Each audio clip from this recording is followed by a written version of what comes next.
Estamos de regreso en CNN Chile Radio. AM.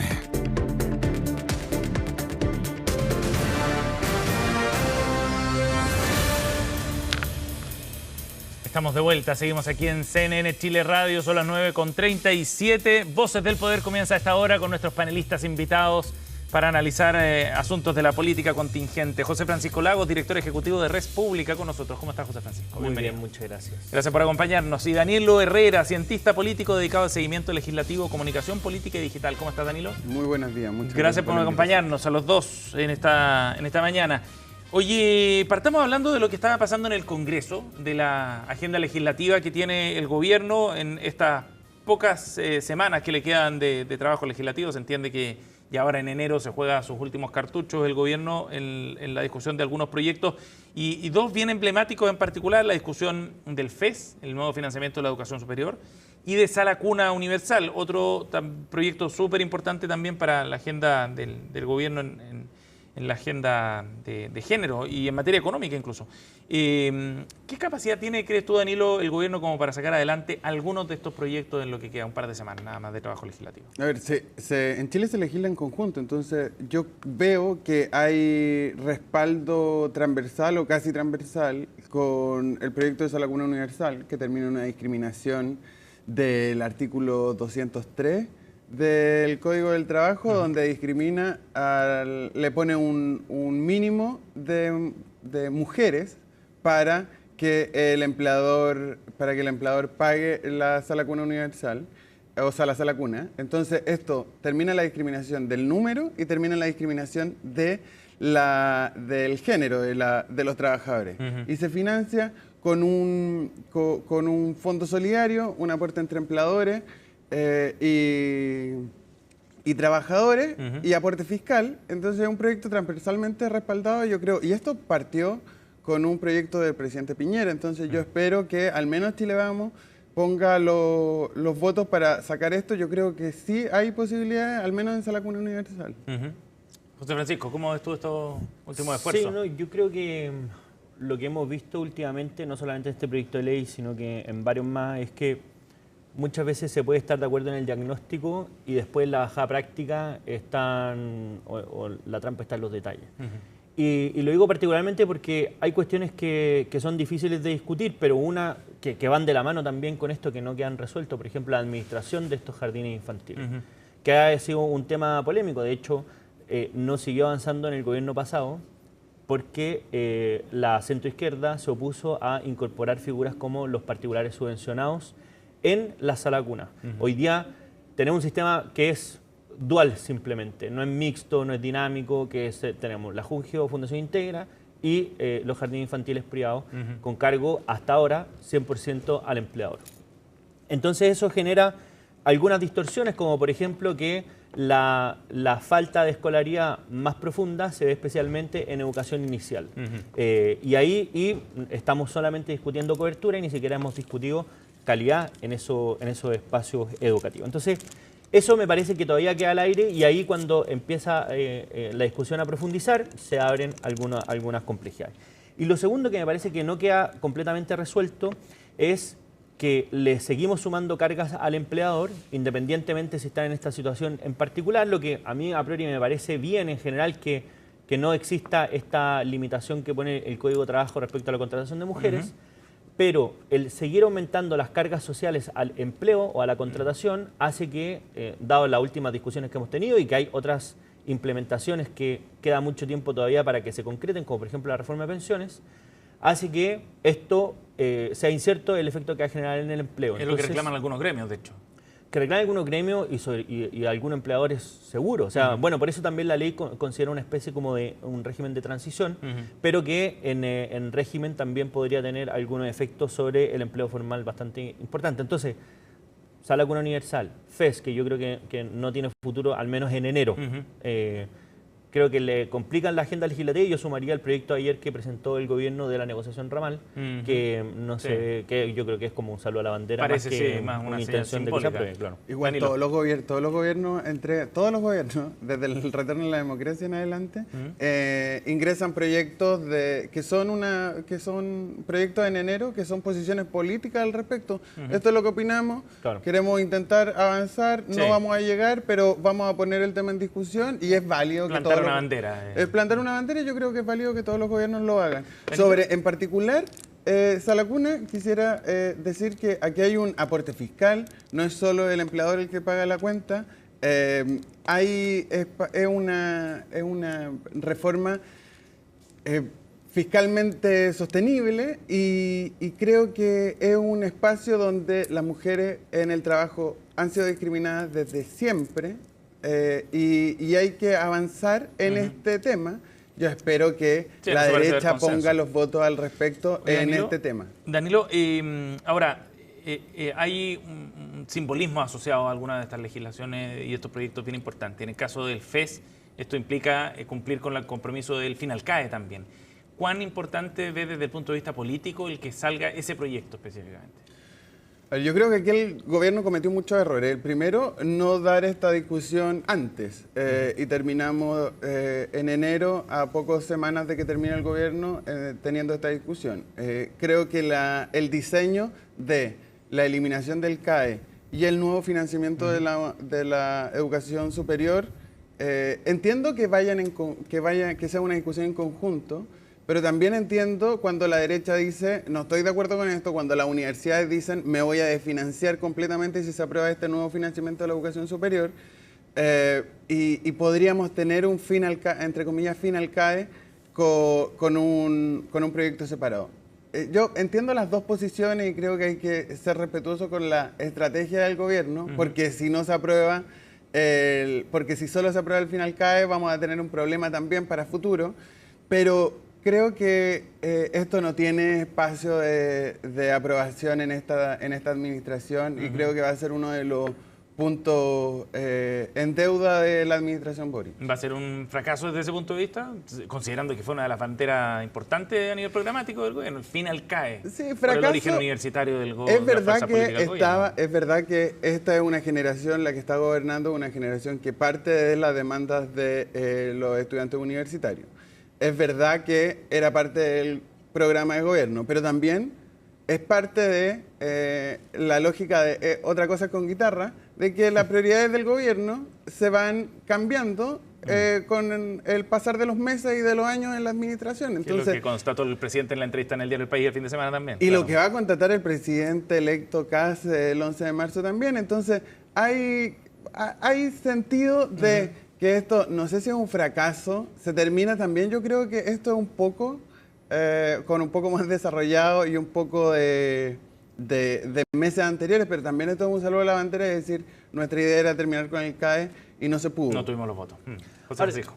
el gran problema de eso es que esta tormenta que se ha generado en torno, y me refiero a la situación en particular, en torno al financiamiento de educación superior, la ha provocado también este gobierno.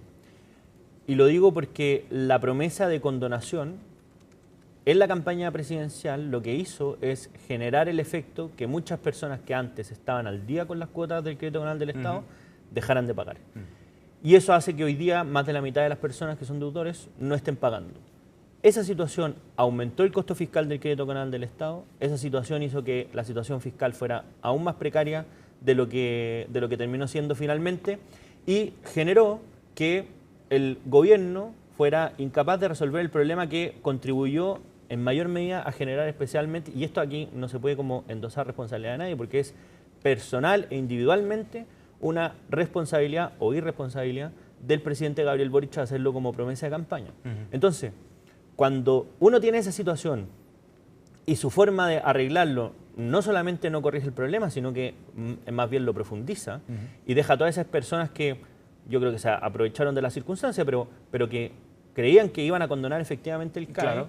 termina no solamente generando un problema legislativo o de un problema de gobernabilidad, sino que una cuestión que ataca al núcleo principalmente, que fue el núcleo movilizador de esta generación que llegó al gobierno, con una promesa incumplida que si fuera solamente eso daría lo mismo. El problema es que generó efectos y la cuenta la están pagando todos los chilenos. Ya, pero aquí hay un tema. Aquí hay una discusión de fondo que es el financiamiento de la educación superior y que va a ser un problema, como creo que este proyecto no se va a aprobar, creo que va a ser un problema para la próxima administración y si no se arregla en la próxima administración va a ser un problema para la subsiguiente. Yo pago el CAE todos los meses, llevo 128 cuotas de 240 pagadas. La pago religiosamente todos los meses. Y mi hermana, que es menor que yo, estudió con gratuidad. Entonces aquí tenemos un problema de dos realidades que conviven. Familia endeudada con el CAE, yo pago, lo puedo pagar, no tengo ningún problema y lo voy a seguir pagando. Y jóvenes que estudiaron con gratuidad, entonces hay personas que estudiaron con el CAE que vieron truncada la promesa de movilidad social que les entrega una carrera universitaria, que ganan mucho menos de lo que les dijeron que iban a ganar, trabajan en otras cosas, y a los 18 años, con esa promesa de movilidad social, tomaste un crédito por casi el resto de tu vida. O sea, yo llevo 10 años 11 años pagando. Y creo que es un problema país, que no nos podemos hacer los lesos de no que... No solo de este gobierno. No solo de este gobierno, no solo de la generación que movilizó como dirigentes estudiantiles. Es un tema país que lo tenemos que solucionar de alguna forma. Yo estoy abierto a cualquiera de las soluciones que me entreguen, a escucharlas respetuosamente, pero es un problema el endeudamiento de las familias y ya es un problema el endeudamiento de las familias por el CAE en particular. ¿Y tú crees que puede ser un problema para el gobierno de José Antonio Kast? O sea, me parece que va a ser un tema más que un problema, porque, a ver, pero yo vuelvo un punto atrás, que es que lo que logró el presidente Gabriel Boric al llamado a la condonación, o sea, que prometió que iba a condonarse, ganó la elección y no pasó, el efecto que logró es que personas que pudiendo pagar lo dejaron de hacer y por tanto hay menos recursos disponibles para aquellas personas que no pudiendo pagar lo dejan de hacer o simplemente están obligados a seguir haciendo. Aumentó la morosidad, efectivamente. Aumentó la morosidad más del 50%, es decir, ese efecto que es impresionante además porque los recursos del CAE son bastante importantes, generó un efecto no solamente en el problema legislativo, sino que un efecto en las cuentas públicas que hace que esos recursos, esas personas, el caso de Danilo ya que lo personalizó, esas personas que pudiendo haber accedido a la gratuidad no lo hicieron y siguen endeudados porque están en otra carrera o no sé qué, en el caso de Danilo me parece que funcionó, así que está perfecto que siga pagando, me parece que hay menos recursos disponibles para resolver los problemas de fondo. Aquellas personas que no les resultó la promesa de ir a la universidad, ir a la educación superior y pagar su universidad. Por tanto, ahí hay un problema político grueso y si uno pregunta, ¿el gobierno de Gabriel Boric contribuyó a resolver el problema o aumentarlo? Me parece que lo aumentó. Y nos vamos a ir a la pausa, 9:54. Danilo Herrera y José Francisco Lagos están en Voces del Poder. Al regreso seguimos conversando de este y otros temas.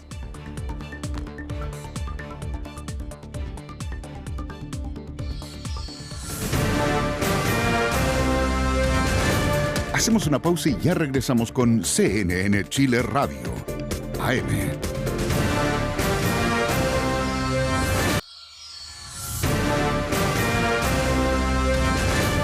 Estamos de regreso en CNN Chile Radio, AM.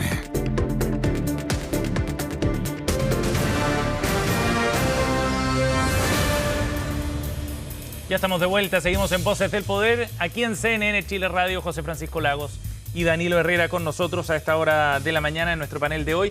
Oye, comentemos lo que estábamos viendo antes de la pausa, este enfrentamiento entre dos grupos que son relativamente pequeños en todo caso, de los partidarios o quienes fueron a apoyar a Gustavo Gatica cuando se va a conocer el veredicto de su caso y quienes fueron a apoyar a Claudio Crespo, acusado por la Fiscalía, está pidiendo 12 años de prisión la Fiscalía del Ministerio Público en contra del ex carabinero por las presuntas responsabilidades. Vamos a conocer eso en un rato, pero el ambiente que se genera aquí, Danilo, ¿cómo ves tú esto? Sí, yo espero que la justicia entregue la certeza de que no se puede cegar a una persona independiente si estás con el uniforme de carabinero o no. Yo creo que una sentencia que de culpable a Crespo va a ayudar a la reparación de los cegados en el estallido social y también una discusión dentro de Carabineros de que no todos los medios son posibles para el orden público. Entonces yo espero que haya una que se considere culpable a Crespo. Y lo que a mí me sorprende, no me sorprende tanto, pero que haya llegado Kaiser también es una piedra en el zapato para la administración, para la futura administración Kast. Ya Kaiser nos dijo el fin de semana que no iba a ser ministro, nos enteramos por él, no por el presidente Kast. Vamos a hablar de eso. Y además, y también está el vicepresidente del Partido Nacional Libertario, que espero, o sea, yo supongo que el Partido Nacional Libertario va a entrar a la administración Kast, y si es así, va a ser un problema tener a los más, entre comillas, radicales dentro del gobierno, porque cuando el gobierno se salga un poco de la lógica del gobierno de emergencia, vamos a ver que las banderas del Partido Nacional Libertario se van a ir levantando en los espacios donde el presidente electo Kast nunca dio su parecer, al menos en esta campaña electoral. Le hace aborto, eutanasia, los derechos de las mujeres, etcétera, etcétera. José Francisco, sobre la escena que veíamos recién. Sí, yo creo que esto constituye una prueba para la Fiscalía, entre otras cosas porque quizás por el afán que había en torno al 18 de octubre del 2019, pero la calificación o la imputación de los delitos que en algunos casos hicieron, y me refiero a casos emblemáticos como el del Cabo Zamora, terminaron no solamente completamente desechados, sino que también con ciertas reprimendas de los jueces respecto a la labor de la Fiscalía y también a lo comprometido que estaban con su primera aproximación de los hechos. Entonces, si es que aquí vemos que insisten con la misma idea, es decir, vamos a probar algo aunque no sea lo probable, no sea lo posible, sino que simplemente para dar una señal, quizás podrían llevarse un papelón como el que se llevaron con el Cabo Zamora. Y eso es preocupante no solamente por el caso en particular, sino que también en relación a la administración de la justicia hacia el futuro, es decir, cómo la circunstancia termina influyendo en lo que pasa en los tribunales de justicia,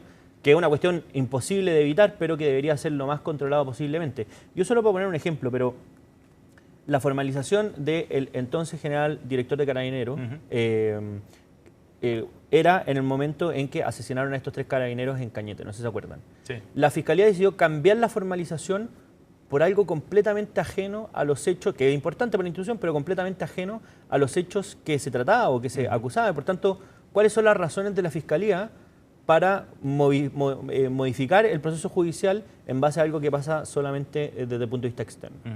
Las señales, sea cual sea el veredicto, van a ser noticiosas porque Gustavo Gatica también ha sido víctima evidentemente de violaciones a los derechos humanos en el contexto del estallido, quedó ciego y merece justicia, y su caso se ha transformado también en la representación de otras tantas centenares de personas que quedaron cegados total o parcialmente en el contexto del estallido. Y ahí hay situaciones bien dramáticas, ¿eh? Ha habido jóvenes que se han suicidado también por no tener reparación de parte del Estado. Entonces, si es que se falla de manera favorable a Gustavo Gatica o favorable a Claudio Crespo, va a generar repercusiones bien importantes. Igual esta es van a haber instancias de apelación independiente de cuál sea el eso va a pasar de todas maneras. Para lado y lado, digamos, pero sí, claramente yo espero que la justicia... y también yo estoy de acuerdo que ojalá la justicia considere que el trabajo de la Fiscalía fue lo suficientemente bueno para probar que Crespo cegó a Gustavo Gatica. Que eso no es lo que busca el proceso judicial. El proceso judicial busca no solamente el hecho mismo, la ocurrencia del hecho, sino que la intención y la diligencia de la persona para que ese hecho ocurriera. Porque si tratara de mostrar hechos, da lo mismo, eso necesitamos un perito nomás. No, aquí lo que se busca es la intencionalidad que tenía el carabinero para cegar a Gustavo Gatica. La defensa de Crespo acusa a otro carabinero. Entonces sí estamos probando si Crespo cegó o no al diputado electo Gustavo Gatica. No puede hacerlo, dice, puede haber sido alguien más y no... Exacto. Ya, pues, pero eso es distinto. No está acusando que ese otro carabinero o esa otra persona... Con nombre no, claro que no puede. Pero, y esa sí es la labor de la Fiscalía. No, pues porque lo que tienen que levantar es la duda razonable. En el fondo, el estándar que tiene que superar el proceso penal es la duda razonable. Estoy de acuerdo. Y si lo que hace el carabinero Crespo es decir, mira, puede que haya sido alguien más, y desde mi perfil eso ya es establecer la duda razonable. Por tanto, no es labor de él probar que fue alguien más, sino No, que por simplemente... supuesto. Es labor de la Fiscalía probar de que Crespo cegó al diputado electo Y tenía la Gatica. intención de hacerlo. Volvamos al tema, para aprovechar el tiempo, disculpen el corte abrupto, pero para volver al tema de Johannes Kaiser, a propósito de que estuvo presente ahí también en el Centro de Justicia, no va a ser ministro, de eso quedó zanjado, no se sabe qué rol va a cumplir el Partido Nacional Libertario, José Francisco, dentro del gobierno. ¿Es un problema esto para José Antonio Castro, no? O sea, seguro, yo creo que la relación con el Partido Nacional Libertario va a ser compleja, no solamente durante todo el gobierno, sino que ya lo ha sido. Y en parte también yo desdramatizaría algo porque es la forma en que llegó a instalarse la política, entre otras cosas es por el sistema electoral que tenemos, es por los incentivos que hay, al discolaje más que a la unidad. Y eso ya lo hemos visto durante esta administración también, donde finalmente hay proyectos emblemáticos del gobierno que no cuentan con el apoyo del propio oficialismo. Yo creo que eso también lo vamos a ver. Lo vamos a ver porque es lo que hoy día termina rentando más políticamente y es también el espíritu que hemos visto desde hace poco, donde además estas diferencias que en la campaña quizás pasan más soterradas, después se enaltecen como si fueran lo más importante de la labor del gobierno. Danilo. Pero el riesgo es conocido, o sea, Kaiser tiene un gran maestro de cómo se puede llegar a la presidencia siendo opositor a un gobierno de derecha. En el mismo José Antonio Castro. En el mismo José Antonio Castro. O sea, yo veo a Kaiser desde afuera disparándole al gobierno y tratándolo de derechita cobarde, como Kast trató a Piñera durante su segunda administración, y puede convertirse, y tiene ahí al maestro, va a tener ahí al maestro sentado en la presidencia, donde como presidente alguien que trató de derechita cobarde a otro gobierno de derecha. El caso está ahí y yo supongo que si el Partido Nacional Libertario entra al gobierno, va a entrar en espacios de poca influencia para darle la libertad a Kaiser para ir a golpear al presidente electo cada vez que pueda. Oye, y hablando de la conformación del gabinete, suena fuerte el nombre de Rodolfo Carter como eventual ministro de Seguridad, a pesar de que ha sido electo como senador en la región de la Araucanía. ¿Cómo ves, si es que se llegara a concretar eso, José Francisco, cómo verías esa señal que se pueda dar?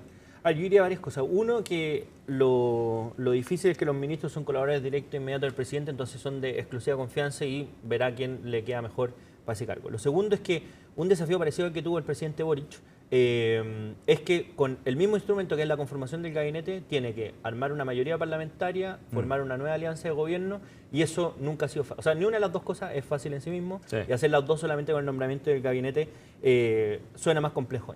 Yo creo que va a ser problemático sacar parlamentario, va a generar cierto ruido, y la justificación tiene que ser lo suficientemente buena para el problema consciente que se va a generar, que es superado por esa razón para que esas personas... Tiene que estar muy convencido José Antonio Cast como para mover esto y pagar los costos políticos. A mí me parece extraño porque públicamente supimos que el programa de gobierno en los temas de seguridad de José Antonio Cast, o al menos los rostros que aparecían, eran el senador electo Vial, por el Maule, el diputado electo Basaletti y el senador electo Carter. Claro.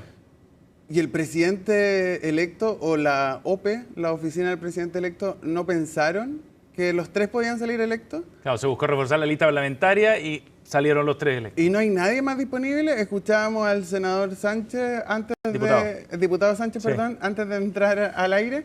Y claro, no hay tanta gente disponible.